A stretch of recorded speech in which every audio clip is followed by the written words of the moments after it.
From the cruise capital of the world, this is Cruise News Today with Doug Parker. Carnival Cruise Line detailed 3 new ships and a major destination update during a media event aboard Carnival Celebration on Sunday.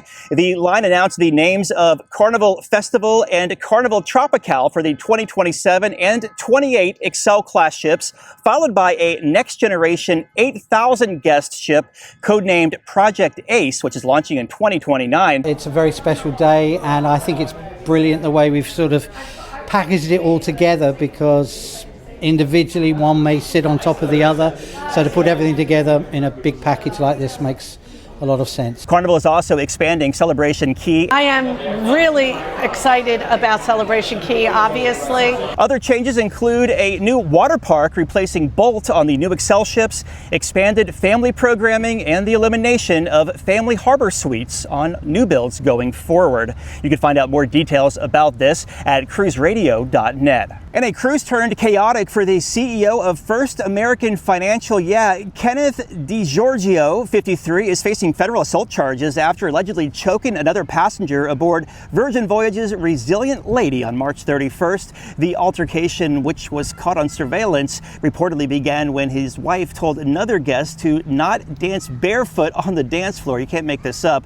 A heated exchange led to his wife being offended and Kenneth reportedly going on the attack to defend her honor.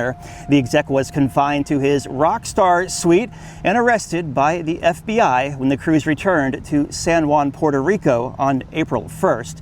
He's charged under U.S. maritime law and could face up to 1 year in prison. The ship was off the coast of Martinique at the time of the incident. And MSC Cruises has officially opened its new state-of-the-art cruise terminal at PortMiami. Coined the largest cruise terminal in the world, it can process up to 36,000 passengers a day and host up to 3 ships simultaneously. Built by Fincantieri, the terminal features biometric check-in, a fully automated baggage system, and tech like shore power.